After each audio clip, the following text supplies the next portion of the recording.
প্রশ্ন এই ধরনের অঙ্কটি বারবার আসে, বিশেষ করে প্রাইমারি পরীক্ষায় আসে। প্রশ্ন হলো কোনো সংখ্যার বর্গমূলের সাথে 10 যোগ করলে যোগফল 4-এর বর্গ হবে। খুব সহজভাবে আমরা এটা করতে পারি। কোনো সংখ্যার বর্গমূলের সাথে, কোনো সংখ্যা ধরে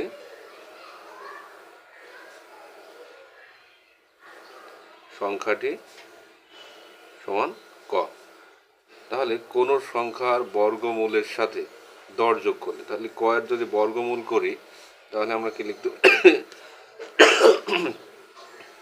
রুট ওভার ক, এটাকে বর্গমূল। তাহলে কোনো সংখ্যার বর্গমূলের সাথে 10 যোগ করলে, তাহলে এটার ক এর বর্গমূল এটা। এখন প্রশ্ন মতে লিখতে পারি, প্রশ্ন মতে কোনো সংখ্যার বর্গমূলের সাথে 10 যোগ করলে, তাহলে বর্গমূল হচ্ছে কত, রুট ওভার ক, এর সাথে 10 যোগ করলে, 10 যোগ করলে যোগফল হবে 4-এর বর্গ। সমান সমান কত হবে, যোগফল 4-এর এই যে বর্গ। পরের লাইন আমরা কি লিখতে পারি, বা রুট ওভার ক প্লাস 10 সমান সমান 4 16,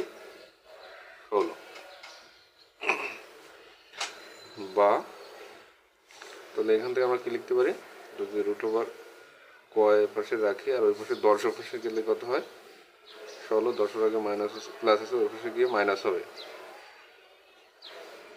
বা রুট ওভার ক সমান সমান, আমরা একটু ভেঙে ভেঙে করার চেষ্টা করছি, খুব সহজে আমরা এটা করতে পারতাম।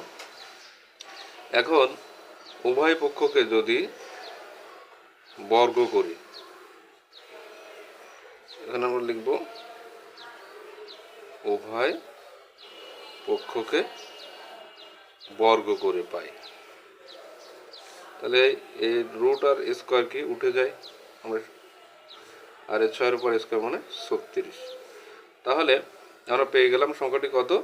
যদি সংখ্যাটি আমরা ক ধরছিলাম, বলছে কোন সংখ্যার বর্গমূলের সাথে 10 যোগ করলে যোগফল 4-এর বর্গ হবে, তাহলে সে সংখ্যাটি কত, 36। ধন্যবাদ। এরকম আরও ভিডিও পেতে আমাদের ফলো এবং লাইক দিয়ে সাথে থাকুন। ধন্যবাদ।